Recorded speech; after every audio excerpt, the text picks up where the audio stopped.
Friends, ಎಲ್ಲರೂ ಹೇಗಿದ್ದೀರಾ? ಇವತ್ತು ನಾನು ನಿಮ್ಗೊಂದು ಕಾಯಿ ತೋರಿಸ್ತಾ ಇದ್ದೇನೆ. ನೋಡಿ, ಕಾಣ್ತಾ ಇದೆ ಅಂದ್ಕೊಳ್ತೇನೆ. ಕಾಯಿ ನೋಡಿ, ಇದು ಹೀಗಿರುತ್ತೆ. ನೋಡಿ, ಇದು ಯಾವ ಕಾಯಿ ಅಂತ ನಿಮ್ಗೆ ಯಾರಿಗಾದ್ರೂ ಗೊತ್ತಾ? ಇದಕ್ಕೆ ಅಳಲೆಕಾಯಿ ಅಂತ ಕರೀತಾರೆ. ಇದು ತುಂಬ ಒಳ್ಳೇದು ಫ್ರೆಂಡ್ಸ್. ಹಿಂದಿನ ಕಾಲದಲ್ಲೆಲ್ಲ ಆಯುರ್ವೇದ ಪಂಡಿತರೆಲ್ಲ ಜಾಸ್ತಿ ಇದನ್ನೇ ಯೂಸ್ ಮಾಡ್ತಿದ್ರು. ನಿಮ್ಗೆ ಗೊತ್ತಿರ್ಬೋದು, ಅಳಲೆಕಾಯಿ ಪಂಡಿತ ಅಂತೆಲ್ಲ ಕರೀತಿದ್ರು ಹಿಂದಿನ ಕಾಲದಲ್ಲಿ. ನಮ್ಮ ಅಮ್ಮ ಎಲ್ಲ ಹೇಳ್ತಿದ್ರು, ಹಿಂದೆ ಎಲ್ಲ ತಲೆನೋವೆಲ್ಲ ಬಂದು ಆಗ ಡಾಕ್ಟ್ರಲ್ಲಿ ಇರಲಿಲ್ಲಲ್ಲ, ಪಂಡಿತರ ಹತ್ರ ಹೋದ್ರೆ ಅವ್ರು ಇದನ್ನೇ ತೇದು ಅವರು ಹಣೆಗೆಲ್ಲ ಹಚ್ತಿದ್ರಂತೆ.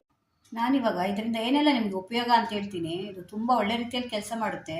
ನಿಮಗೆ ಕೆಮ್ಮು ಇರುತ್ತಲ್ವಾ, ತುಂಬ ಡ್ರೈ ಕಾಫ್ ಇರುತ್ತೆ ಅಥವಾ ಕೆಮ್ಮಿರುತ್ತೆ, ತುಂಬ ವರ್ಷದಿಂದ ಔಷಧಿ ಎಲ್ಲ ತಗೊಳ್ತಿದ್ರ, ಕೆಮ್ಮು ಹೋಗ್ತಾನೆ ಇಲ್ಲ ಅಂತ ಹೇಳುವಾಗ ನೀವು ಇದನ್ನೊಂದ್ಸಲ ಯೂಸ್ ಮಾಡಿ ನೋಡಿ. ಯಾಕೆಂದರೆ ಇದು ನನ್ನ ಮಗಳಿಗೆ ತುಂಬ ಕೆಮ್ಮಿತ್ತು. ನಾವು ಮೊದಲು ಹೈದರಾಬಾದಲ್ಲಿದ್ದೆ, ಅಲ್ಲಿ ತುಂಬ ಚಳಿ ಇತ್ತು.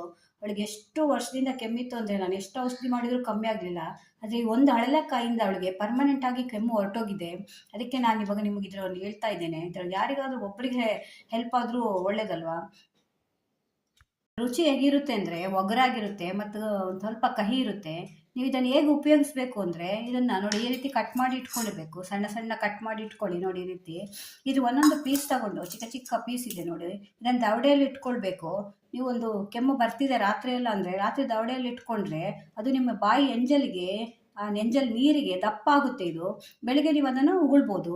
ಬರೀ ಚಿಕ್ಕ ಮಕ್ಕಳಿಗೆಲ್ಲ ಇಡಬೇಡಿ, ತುಂಬ ಚಿಕ್ಕ ಮಕ್ಕಳು ಇರ್ತಾರಲ್ಲ. ನಾನು ಹೇಳಿದರೆ ಕೆಲವರೆಲ್ಲ ಚಿಕ್ಕ ಮಕ್ಕಳಿಗೆ ಇಡ್ಬೋದು ಅಂತ ಕೇಳ್ತಾರೆ. ಚಿಕ್ಕ ಮಕ್ಕಳಿಗೆ ಇಡಬೇಡ್ರಿ. ಅದೇ ಯಾಕೆಂದರೆ ಅವ್ರು ನುಂಗಿದ್ರೆ ನಮಗೆ ಗೊತ್ತಾಗಲ್ಲ, ಗಂಟಲಲ್ಲಿ ಸಿಕ್ಕಾಕೊಳ್ಬೋದು. ಬುದ್ಧಿ ಬಂದ ಮಕ್ಕಳಿಗೆ ಇಡಿ, ಮತ್ತು ದೊಡ್ಡವರಿಂದ ಎಲ್ಲರೂ ಇಟ್ಕೊಳ್ಬೋದು. ತುಂಬ ಒಳ್ಳೆ ರೀತಿಯಾಗಿ ಕೆಲಸ ಮಾಡುತ್ತೆ.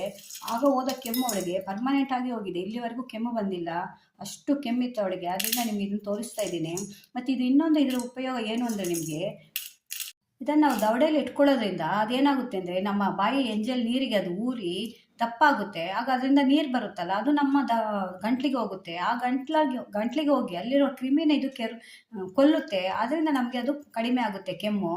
ಅದರಿಂದ ತುಂಬ ಒಳ್ಳೆ ರೀತಿಯಾಗಿ ಕೆಲಸ ಮಾಡುತ್ತೆ. ಮತ್ತು ಇದು ಇನ್ನೊಂದು ಏನಿದ್ರ ಉಪಯೋಗ ಅಂದರೆ, ಇದನ್ನು ನೀವು ಹಲ್ಲು ನೋವು ಬಂದರೆ ಇದನ್ನು ಸಣ್ಣ ಲವಂಗದೊಟ್ಟಿಗೆ ಸಣ್ಣ ಪುಡಿ ಮಾಡಿ ಎಲ್ಲಿ ಹಲ್ಲು ನೋವು ಬಂದಿದೆ ಅಲ್ಲಿ ಇಡಿ, ಅದು ಕೂಡ ಕಮ್ಮಿ ಆಗುತ್ತೆ. ಅಷ್ಟು ಒಳ್ಳೆ ರೀತಿಯಲ್ಲಿ ಇದು ಉಪಯೋಗ ಮಾಡ್ಕೊಳ್ಬೋದು ನೀವು.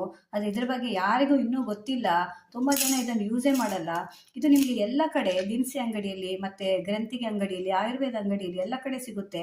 ತುಂಬ ರೇಟು ಕೂಡ ಇಲ್ಲ. ಇದು ನೀವು 10 ರೂಪಾಯಿಗೆ 20 ರೂಪಾಯಿಗೆ ಕೊಟ್ಟರೆ ಒಂದು 2-3 ಸಿಗುತ್ತೆ. ನೋಡಿ ಈಗಿರುತ್ತೆ, ನೋಡ್ಕೊಳ್ಳಿ. ಬೇಕಾದ್ರೆ ಒಂದು ಫೋಟೋ ತಕ್ಕೊಳ್ಳಿ ಯಾರಿಗಾದರೂ ಇದ್ದರೆ, ಅಗತ್ಯ ಇದ್ದರೆ. ತುಂಬ ಒಂದ್ಸಲ ಯೂಸ್ ಮಾಡಿ, ಸುಮ್ಮನೆ ಆಂಟಿಬಯೋಟಿಕ್. ಫ್ರೆಂಡ್ಸ್, ಇದ್ರ ಬಗ್ಗೆ ಇನ್ನೂ ಜಾಸ್ತಿ ನಿಮ್ಗೆ ಏನಾದರೂ ಮಾಹಿತಿ ಬೇಕಂದರೆ ನಾನು ಚಾನಲಲ್ಲಿ ಹಾಕಿದ್ದೇನೆ ವಿಡಿಯೋ, ಅದನ್ನು ಚೆಕ್ ಮಾಡ್ಕೊಳ್ಳಿ. ಈ ವಿಡಿಯೋ ನಿಮ್ಗೆ ಇಷ್ಟ ಆದರೆ ನನ್ನ ಚಾನಲ್ನ ಸಬ್ಸ್ಕ್ರೈಬ್ ಮಾಡ್ಕೊಂಡು ನೋಡಿ.